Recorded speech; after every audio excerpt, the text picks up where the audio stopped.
Let's hear from some more people. It's the Friday show. Let's go to Discord at davidpakman.com/Discord and see what's on the minds of the people. At the end of the day, the people that matter the most. We will go to Jefferson from Texas. Jefferson from Texas, welcome to the program. What's going on?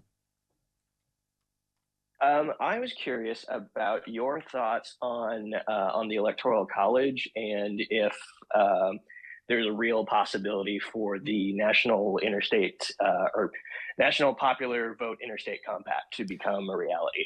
So two-part question. I like it. First part, I am against the Electoral College. I believe we should have a national popular vote. All of the reasons that the popular vote, that the Electoral College was initially installed, no longer seem to me like good reasons to maintain it. Now, on the National Popular Vote Interstate Compact, for people who don't know who this is a way to get around the very steep requirements of a constitutional amendment to get rid of the Electoral College. And the way it would work is as follows. Individual states can apportion their electoral votes however they want. So you could take a state like Ohio.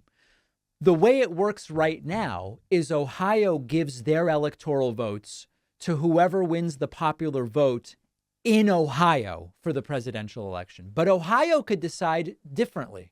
Ohio could say, we will give our electoral votes to whoever wins the popular vote nationally.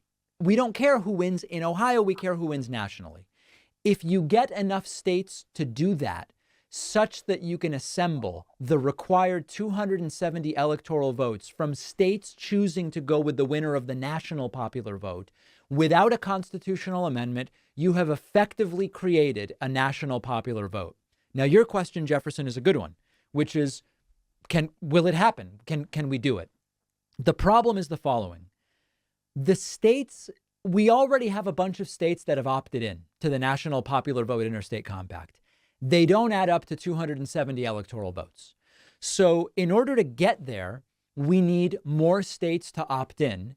And because red states, let me put it a different way, because Republicans benefit from the Electoral College, it's going to be very tough to convince red states to opt in. So can it be done? Yes. Is it the most simple path to a national popular vote? Yes. Do I see it happening imminently? I don't, because it's going to be very hard to convince red states to do something that would hurt Republican candidates. Right, of course. I think my follow up to that would be, what would be the best way to approach advocating for it? I would think that the best way would be to make it clear that because of the way the Electoral College functions, not everybody's vote counts equally, and there are people who advocate that the Electoral College is really a mechanism for the states to elect the president rather than the people. I personally Yeah. believe that that the president should represent the people, then more so the states, primarily because the first three words of the Constitution are "We the people." But that's just my opinion. That's a beautiful statement. It's not going to convince these red states. Honestly, here's what I think is the best way to convince them. It's to say, hey, you know what? The Electoral College has worked in your favor for many elections, but it may not always be that way. And here's why. And maybe we come up with some reasons why it may not be to their advantage indefinitely.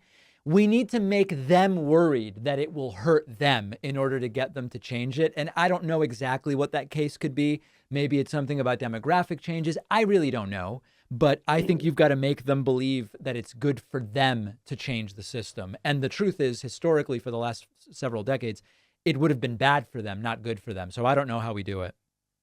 Mhm. Well, it's an ongoing process. Thank you so much, David. All right. Thanks so much, Jefferson from Texas. Very much appreciate the call.